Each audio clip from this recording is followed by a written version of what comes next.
Hello guys, good morning everyone. Good morning sa morning na maabutan nitong aking video. Ayan guys, meron lang akong isi-share sa inyo. Legit talaga yung kasabihan na kahit anong bait mo, kahit anong pagmamalasakit at maawain ka sa ibang tao, legit talaga na pag yung taong may ugali talaga yung hindi gumawa ng hindi maganda sa kapwa, kahit pag-effort ka pang tulungan na makaluwag-luwag or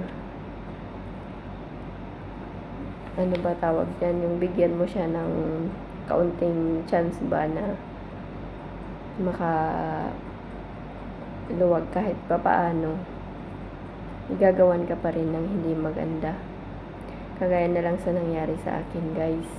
Ayan, meron akong sa maliit kong kubo, bahay kubo. May pinaupa ako sa isang room, sa isang kwarto na maliit lang naman siya, pero tapos murang-mura na nga yung paupa ko. Ayun, nakakaano siya ikwento, pero syempre para maging lesson din sa iba na minsan kailangan din nating huwag masyadong maging mabait, lalo na kung hindi natin masyadong kilala. Kasi una pa lang ng paglipat nila, hirap na talaga siyang magbigay ng bayad sa upa. Yung unti-unti ba, yung isang buwan halos ginagawang 3 gigs. Kung tutuusin, ako yung pinakamababa na yun yung ano, kasi hindi ko naman talaga na yun sana sadyang pa uupahan. Kaso lang nakiusap sila sa kapatid ko, kaya pinagbigyan ko kasi naawa na rin ako kasi mga anak nga yung babae, buntis, hanggang sa doon na siya nanganak sa bahay. Ayun, paiksiin lang natin. Umabot din sila ng mga kulang-kulang 5 months na ganun. Tuwing every month hulugan ang upa ng bahay, late ang tubig, kuryente ang pagbigay. Inayaan ko lang kasi nga naawa ako. Tapos yung kinausap ko na silang umalis na, lumipat na sa iba kasi ayaw ko nang magpaupa. Ayun, sabi ko, kasi parang nag-aalangan pa silang umalis kasi wala daw silang malilipatan. Sabi ko, sige, bigyan ko kayo ng palugit na 1 month na hindi na kayo magbibigay ng bayad. Ang babayaran nyo lang yung nakonsumo yung tubig at kuryente sa loob ng isang buwan na yun. Hindi yun na nga.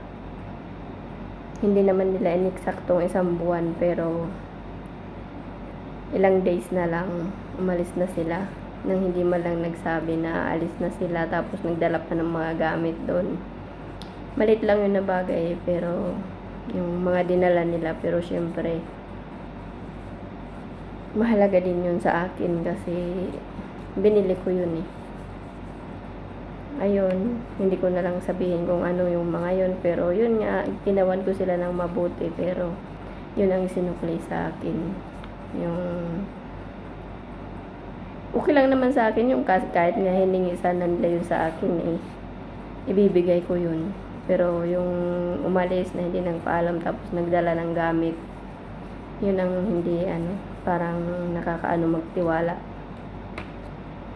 Yun lang, lesson learned.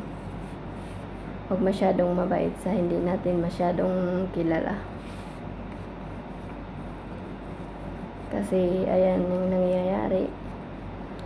Ang ano kasi guys, yung mga manluloko, marunong din sila kumilatis sa tao kung mabait ka o hindi. Alam nila na hindi ako maghahabol, kaya siguro ganun. Tsaka wala kasi ako doon, nandito ako sa malayo, yung anak ko lang yung nandoon. Ayan,